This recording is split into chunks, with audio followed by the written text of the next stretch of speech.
Today we'll be talking about the wild relatives of crop plants.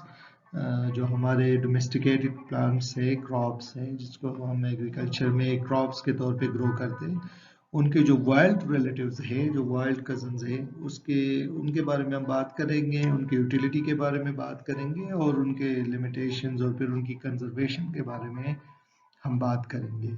सो हम इस पे discussion करेंगे about crop wild relatives, the wild relatives of crop. Okay, so wild relatives जो है या wild plants जो हैं, these are basically the plant species which are related to our domesticated species। जो हमारे domesticated plants हैं उनके ये phylogenetically related होते हैं, और लेकिन ये they are not domesticated themselves, ठीक है। तो they are growing in the wild, they are growing under natural condition, they are adapting, evolving to the natural environment, ठीक है। So all the plants which are related to our domesticated or cultivated plants, they are the wild relatives of the crops, ठीक है, और हम उनको crop wild relatives कहते हैं।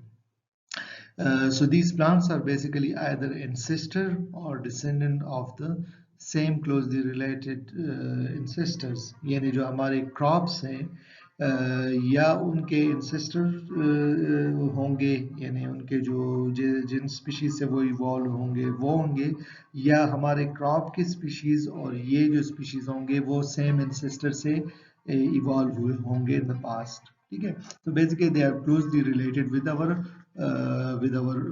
crops, they are the cousins of our cultivated species, ठीक है। तो आप इनको क्रॉप प्लांट्स के कजन्स भी बोल सकते हैं। जो इसमें इम्पोर्टेंट है वो ये है कि basically they are evolved under the natural environment. जो कि डोमेस्टिकेटेड हमारे स्पीशीज हैं, they are evolved under human care. उसमें जो ह्यूमन इंटरवेंशन इन्वॉल्व होती है, सिलेक्शन इन्वॉल्व होती है, फार्मर के विलिंग और उसके डिज़ायर के मुताबिक उसकी इवोल्यूशन या एडाप्टेशन होती है। सम ऑफ द ट्रेड्स जो कि प्लांट इटसेल्फ उसके लिए यूजफुल नहीं होते, लेकिन still for human being it's important, so we are selecting that, ठीक है। जो वाइल्ड रिलेटिव्स है वो इवॉल्व होते हैं just based on their exposure to the natural environment. जो नेचुरल इन्वायरमेंट में जो चेंजेस आते हैं, जो वेरिएशन आती हैं, ये उसको इवॉल्व करते हैं। They may not have all desirable traits, like अगर ग्रेन साइज देखे या फ्रूट साइज देखे जरूरी कि उनका वही हो जो कि कल्टिवेटेड क्रॉप का हो, but sometime they can possess some really interesting variants and variation. वो हम उसको आगे बताएंगे क्योंकि वो नेचुरली इवॉल्व होते हैं, तो उनमें आपके पास वेरिएबिलिटी होती है और उसको आप यूटिलाइज कर सकते हैं। अच्छा, जो वाइल्ड रिलेटिव्स की यूटिलिटी है, वो since the beginning the farmer है दैट फीलिंग और वो उसको यूटिलाइज करते थे। जैसे मेज के केस में जी मेक्सिकाना जो है, the farmer used to grow them near to the maize field, और उनको उससे होता था कि इससे जो है हमारे क्रॉप की विगर ज़्यादा बेहतर रहती है, particular in the coming generations. क्योंकि मेज में क्रॉस पॉलिनेशन होती है, तो उसमें जो है these relatives, these wild relatives of maize, they were contributing to the gene pool, जो to their genetic makeup, और जो offspring होते थे वो vigorous होते हैं। तो क्रॉस पॉलिनेशन पॉलिनेटेड क्रॉप्स में इसमें आप पढ़ चुके होंगे या हम आगे इसको डिस्कस कर लेंगे कि उसमें आप वेरिएशन को मेंटेन करते हैं टू सम एक्सटेंट, ठीक है। एंड बेसिकली ये जो है ये हमें वेरिएशन प्रोवाइड करती है फॉर द जेनेटिक इम्प्रूवमेंट। ये जो जेनेटिक मेकअप है वेराइटीज़ की उसको ब्रॉड कराने के लिए हम इसको यूटिलाइज करते हैं। बेसिकली ये हमारे जीन पूल को एक्सटेंड करती है, ब्रॉडन्स द जीन पूल, ठीक है। तो समराइज कर देते हैं, वाइल्ड क्रॉप के जो वाइल्ड रिलेटिव्स हैं क्रॉप्स के, वो बेसिकली उनके रिलेटेड स्पीशीज होते हैं जो डायरेक्टली सेलेक्टेड तो नहीं होते, डोमेस्टिकेटेड नहीं होते, लेकिन वो हमारे डोमेस्टिकेटेड स्पीशीज से रिलेटेड होते हैं और वो उनके साथ ही इवॉल्व होती है, लेकिन उन पे नेचुरल इन्वायरमेंट के एक्सपोजर ज़्यादा होते हैं, ह्यूमन केयर उसमें इन्वॉल्व कम होती है, और उस वजह से उसमें वेरिएशन होती है, और उस वेरिएशन को हम यूटिलाइज करते हैं बिकॉज वो हमारे जीन पोल को जो है एक्सटेंड करती है, ब्रॉड करती है। So that's the crop wild relatives of crop plants. तो जब हम वाइल्ड रिलेटिव्स की बात करते हैं तो we are talking about the gene pool. Gene pool basically जो किसी भी क्रॉप के लिए आपके पास जो अवेलेबल डाइवर्सिटी होती है, जो एक्सप्लॉइटेबल होती है, जिनको आप यूटिलाइज कर सकते हैं for genetic improvement of that particular species, उसको हम जीन पूल बोलते हैं। ठीक है, जब हम क्रॉप प्लांट्स की बात करते हैं तो वो हमारे पास जो वेरिएशन होती है उस क्रॉप के इम्प्रूवमेंट के लिए, यानी जिसको हम एक्सप्लॉइट कर सकते हैं, यूटिलाइज कर सकते हैं, उस क्रॉप में डिजायरेबल ट्रेड्स लाने के लिए, उसको हम कलेक्टिवली जीन पूल बोलते हैं। ठीक है, रशियन साइंटिस्ट थे, उन्होंने ये टर्म यूज किया था। तो इसमें जो है बेसिकली एक इम्पॉर्टेंट कंपोनेंट जो है वाइल्ड रिलेटिव्स होते हैं, जो क्रॉप प्लांट्स के हैं, जिनको हम यूटिलाइज करते हैं for the genetic improvement. Basically 1971 Holland and Wet जो थे, उन्होंने इसको जो है कैटेगराइज किया था into primary gene pool, secondary gene pool and tertiary gene pool. ये है क्या, प्राइमरी जीन पूल जो है वो स्पीशीज या सब स्पीशीज है जो कि हमारे कल्टीवेटेड प्लांट क्रॉप स्पीशीज के क्लोजली रिलेटेड होते हैं, यानी वो इजीली आपस में क्रॉस कर सकते हैं। उनमें जो वेरिएबिलिटी होती है वो आपको इजीली अवेलेबल होती है, you cross them, you have a large number of progeny, और वो प्रोजेनी जो ऑफस्प्रिंग होते हैं वो बेसिकली वायबल होते हैं। तो you can easily make the crosses easily में, इन द सेंस के जो आपके पास ऑफस्प्रिंग आते हैं वो जो है आपके पास विगोरस होते हैं, कोई ख़ास उनमें कोई मसला नहीं होता। तो उसका फ़ायदा ये होता है कि आप क्रॉसिंग कर सकते हैं, एक स्पीशीज़ में कोई आपके डिज़ायरेबल ट्रेड्स है उसको दूसरे के साथ क्रॉस कर सकते हो, फिर आप बैक क्रॉस करके जो है अपने डिज़ायरेबल ट्रेड्स को इंट्रोग्रेस कर सकते हैं कल्टिवेटेड स्पीशीज़ में। तो ये प्राइमरी जीन पूल कहलाते हैं। इसमें जनरली आपके पास जो स्पीशीज आते हैं उनको हम इवन सब स्पीशीज का नाम भी देते हैं। जैसे एग्जांपल एक मैंने लिखी है सनफ्लावर जो है कल्टीवेटेड हेलियंथस एनस, उसको आप इजीली हेलियंथस वेंट्राई के साथ क्रॉस कर सकते हैं और डिजायरेबल ट्रेड्स उसमें इंसर्ट कर सकते हैं। दूसरा आपके पास सेकेंडरी जीन पूल है। सेकेंडरी जीन पूल में जो है आपके पास वो स्पीशीज आते हैं जो रिलेटिवली डिस्टेंट होते हैं आपके कल्टीवेटेड स्पीशीज के, बट स्टिल पॉसिबिलिटी होती है उसमें क्रॉसिंग की, और आप जो है उनको क्रॉस कर सकते हैं। जो आपके पास ऑफस्प्रिंग आते हैं वो रिलेटिवली लेसर फर्टाइल होंगे अगर हम प्राइमरी जीन पूल की बात करें, because there will be some reproductive barriers, लेकिन कुछ उसमें जो है आपके पास फर्टाइल ऑफस्प्रिंग भी होंगे। ठीक है, यानी आपके पास स्टेरिलिटी तो होगी लेकिन स्टिल कुछ ऑप्शन होंगे जो फर्टाइल होंगे और उनको आप यूटिलाइज कर सकते हैं। फर्दर आप उसकी बैक क्रॉसिंग करते हैं और उससे आप जीन्स ट्रांसफर कर सकते हैं। जो प्राइमरी जीन पूल है उसमें आपके पास जो है जो वेरिएशन आती है बाकी सब स्पीशीज से डोमेस्टिकेटेड स्पीशीज में, वो मोस्टली अनडिजायरेबल नहीं होती, यानी वो उसमें ज्यादातर कंपोनेंट वो नहीं होता जो अनडिजायरेबल हो, आपको बैक क्रॉसिंग की ज्यादा जरूरत नहीं पड़ती। जबकि सेकेंडरी जीन पूल में आपको बैक क्रॉसिंग की जरूरत ज्यादा पड़ेगी, क्योंकि आपने जस्ट, चूंकि वो डिस्टेंटली रिलेटेड है, उसमें वो ट्रेड्स सेलेक्ट नहीं हुए जो आपको क्रॉप में चाहिए, लेकिन उसमें कुछ ऐसे ट्रेड्स है जो आपको अभी इस मोमेंट पे चाहिए, जैसे डिजीज रेजिस्टेंट या साल्ट टॉलरेंस। ठीक है, तो आपने सिर्फ वो जीन या वो सेट ऑफ जीन ट्रांसफर करना होता है, लिहाजा you will have more back crossing. ठीक है, जो उसमें आपके पास जीन्स ट्रांसफर होंगे उसमें कई ऐसे होंगे जो अनडिजायरेबल होंगे, तो आपने फिर डोमेस्टिकेटेड स्पीशीज के साथ बार बार बैक क्रॉसिंग करनी होगी कि आप अपने डिजायरेबल जीन्स ट्रांसफर करें।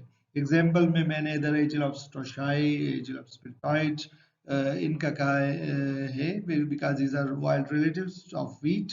ठीक है, ट्रिटिकम एस्टिवम, तो इनसे आप जो है वीट में जो है जीन्स ट्रांसफर करते हैं, और उसमें हम सिंथेटिक स्पीशीज का या सिंथेटिक हाइब्रिड्स की जो हम बात करते हैं तो वो इसी कंटेक्स्ट में करते हैं। तो सेकेंडरी जीन पूल ये रिलेटिवली प्राइमरी जीन पूल के रिलेशन में डिस्टेंट होते हैं, लेकिन still you can cross them and you can have the viable progeny, limited viable progeny, जिसको आप यूटिलाइज करके जेनेटिक इंप्रूवमेंट कर सकते हैं। Then you have the tertiary gene pool.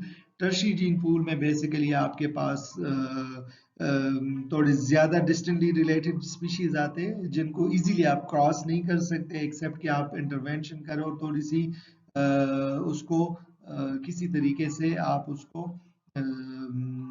Viable बनाए, यानी जो आपके पास ऑफस्प्रिंग आएगा वो ज़्यादातर स्टेराइल होगा और उसको आपने स्पेशल वो केयर देनी होगी कि आप उससे जीन्स को फर्दर फिर ट्रांसफ़र कर सके।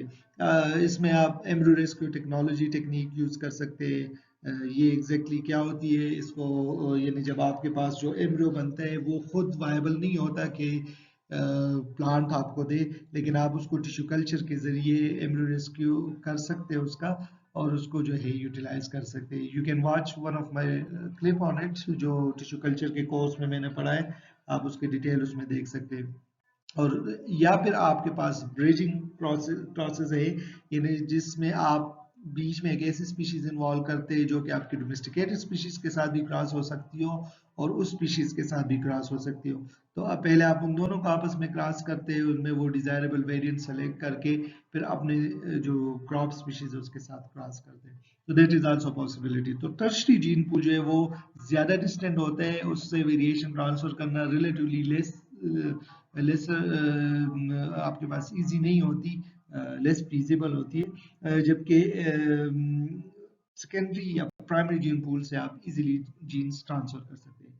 अगर आप इससे भी ज्यादा डिस्टेंट जाएंगे स्पीशीज की तरफ तो फिर उनसे वेरिएशन ट्रांसफर करना आपके लिए नॉर्मल प्लांट ब्रीडिंग के जरिए पॉसिबल नहीं होगी, फिजिबल नहीं होगी, but of course you can use biotechnological intervention. आप बायोटेक्नोलॉजी को यूटिलाइज करके वो जीन्स ट्रांसफर कर सकते हैं।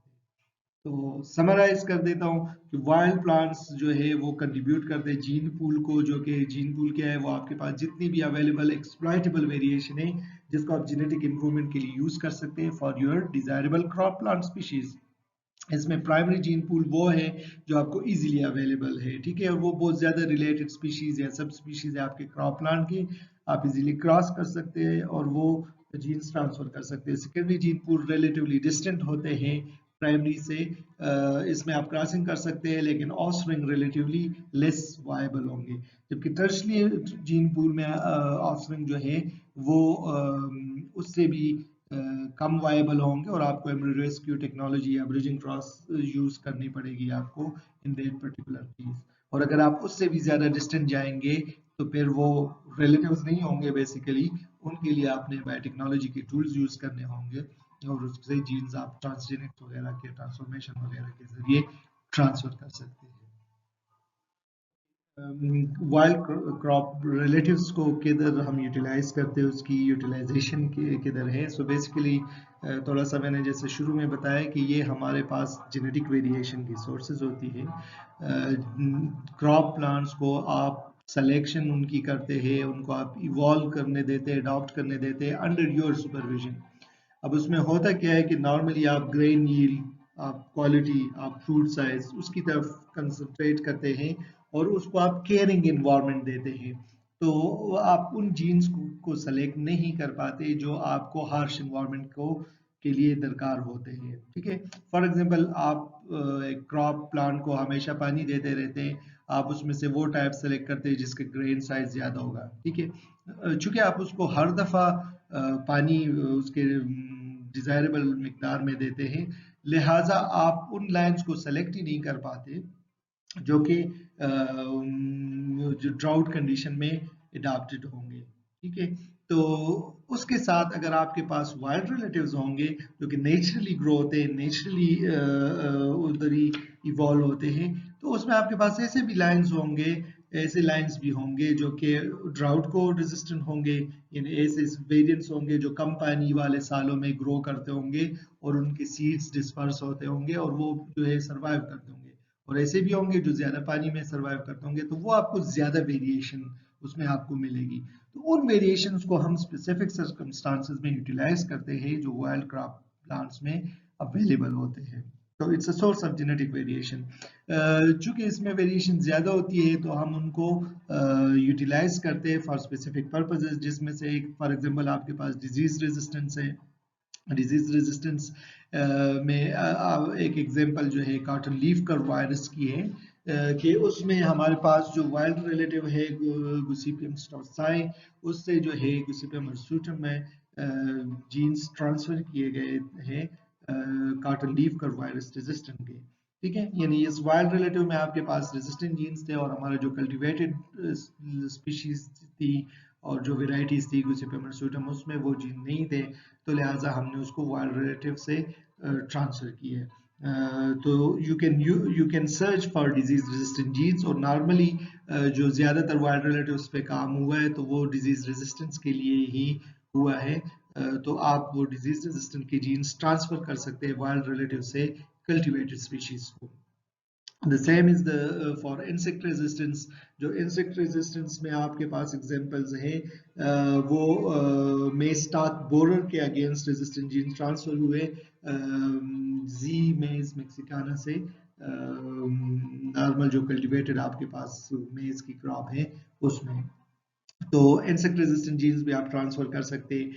एक और एग्जांपल हमारे पास है एडाप्टेशन की, जैसे साल्ट या ड्राउट रेजिस्टेंट या वाटर लॉगिंग रेजिस्टेंस। तो इसमें हमारे पास एग्जांपल है ओराइजा क्वार्टाटा का, जिसमें से हमने साल्ट टॉलरेंस जीन्स जो है वो ट्रांसफर किए हैं कल्टीवेटेड राइस में। ठीक है, यानी चूंकि ये राइस ग्रो होता है साल्ट जो सेलेनिटी एरिया में, साल्ट इफेक्टेड एरियाज में, तो ये इसमें एक इवोल्यूशन एडाप्टेशन ऐसी रही है जिसकी वजह से इसमें आपके पास you have the genes which are required for salt tolerance. तो उन जीन्स को दो जीन्स है being transferred to cultivated rice. ठीक है, तो you can find really variation जो कि आपको डिजायरेबल आपके लिए होती है फॉर स्पेसिफिक सर्कमस्टांसेस। आपने उनको करेक्टराइज करना होगा और फिर उनसे आप जो है वो जीन्स ट्रांसफर कर सकते हैं कल्टीवेटेड स्पीशीज में। Other traits like water logging का जो है उसके टॉलरेंस के लिए मेज में ट्रांसफर हुए टुसेंट से जी लुक्सरियंस से। ठीक है, वो कल्टीवेटेड मेज में उससे water logging tolerance genes transfer किए गए हैं कल्टीवेटेड मेज में। ठीक है, तो कॉन्सेप्ट ये है कि आपके पास वाइल्ड प्लांट्स में वो वेरिएशन होती है जो कल्टीवेटेड प्लांट्स में नहीं होती, और आप उनको जो है ट्रांसफर कर सकते हैं to your cultivated plant species. अब वो ट्रांसफर कितने इजी होगा वो आप पीछे वाले डिस्कशन ज़हन में रखें कि जितना वो क्लोजली रिलेटेड होगा उतने ही आपके पास वेरिएशन ट्रांसफर करना आपके लिए इजी होगा। अच्छा, इसके अलावा वाइल्ड क्रॉप्स का, जैसे मैंने नॉन डोमेस्टिकेटेड प्लांट्स के बारे में बात की थी कि they are also consume as a food. ठीक है, जैसे कॉफी के डिफरेंट स्पीशीज जो है, जो वाइल्ड स्पीशीज भी है, वो डायरेक्टली अफ्रीकन पीपल उसको कंज्यूम करते हैं और उसको यूटिलाइज करते हैं। तो फूड सिक्योरिटी में भी इसका एक रोल है, और कुछ लोग जो है they want to look in those crops for the nutrition. ठीक है, फॉर द न्यूट्रिशन कुछ लोग जो है उसको जो कंसेप्ट है कि जी आप जो जो आपके पास डिफरेंट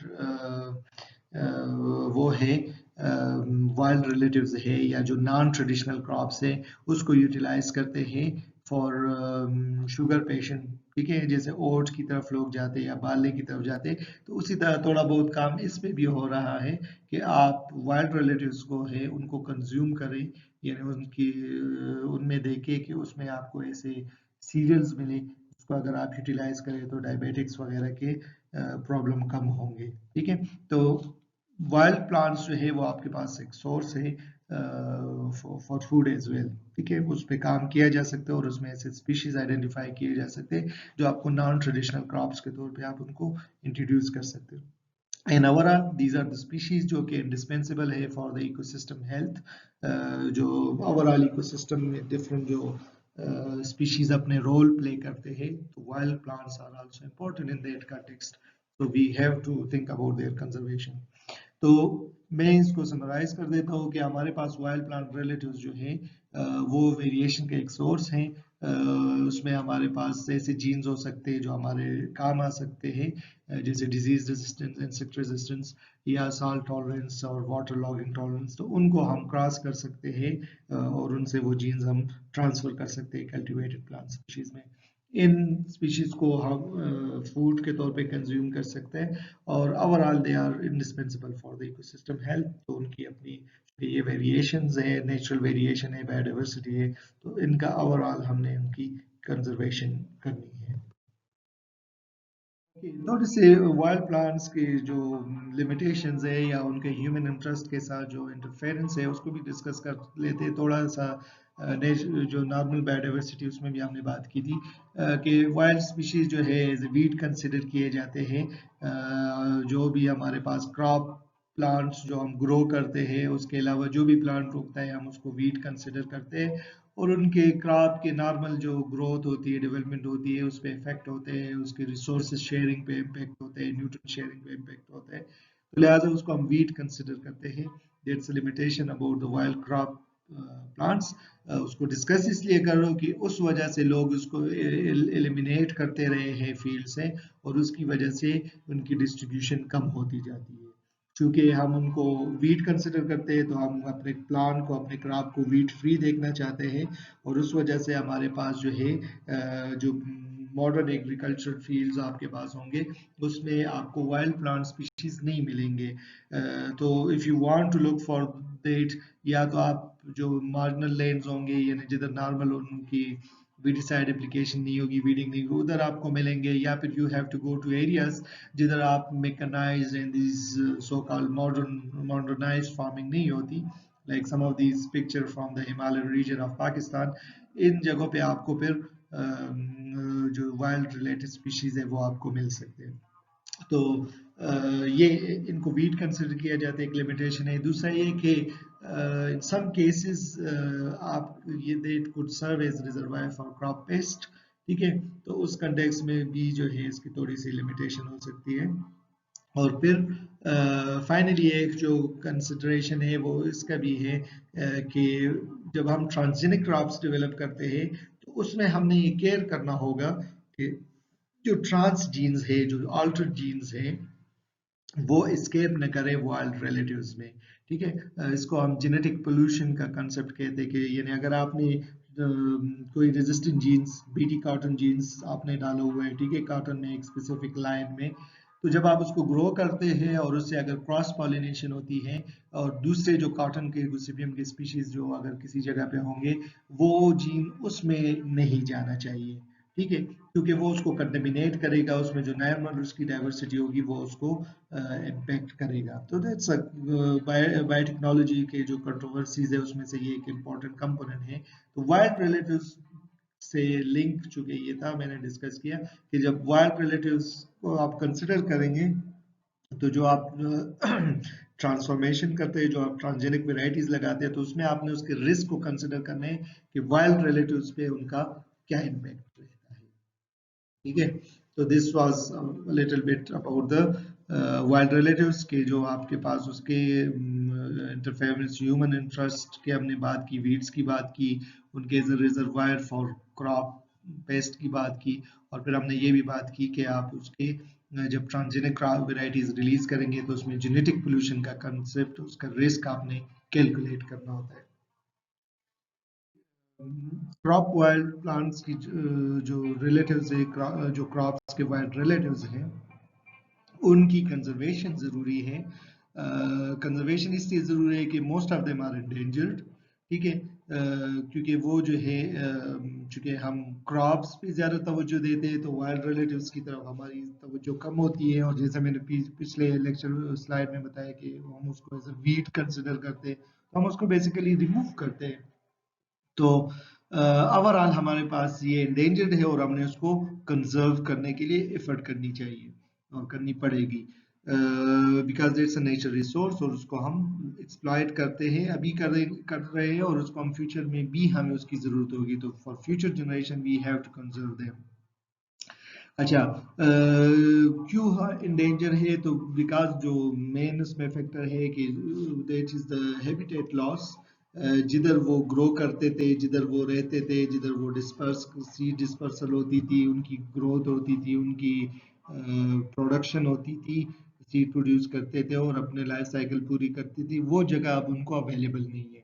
क्यों अवेलेबल नहीं है, एक उसमें एग्रीकल्चर रिवोल्यूशन है, एग्रीकल्चर मॉडर्नाइजेशन है, जिसमें हमें बिल्कुल साफ सुथरा क्रॉप हमें चाहिए, उसमें कोई वीड नहीं होनी चाहिए, कोई और वेरिएंट्स, कोई और स्पीशीज नहीं होनी चाहिए, और हम लार्ज एरिया पे एग्रीकल्चर एक्सप्लॉयटेशन करते हैं, तो उसमें हम वाइल्ड रिलेटिव्स रिमूव कर देते हैं, उस एरिया से रेडिकेट कर देते हैं, तो लिहाजा उनका हैबिटेट उनको अवेलेबल नहीं होता, और उसकी वजह से आपके पास वाइल्ड प्लांट्स जो है वो उस जगह से ख़त्म हो जाते हैं। दूसरा आपके पास अर्बनाइजेशन है, आप जो एग्रीकल्चर लैंड है, जो नेचुरल इकोसिस्टम का जो एरिया था, वो जगह अब आपने घरों को दे दी, वो आपने बिल्डिंग्स को दे दिए, वो आपने उसमें अर्बनाइजेशन कर दी, तो लिहाजा उस जगह पे भी वाइल्ड रिलेटिव्स नहीं रहे।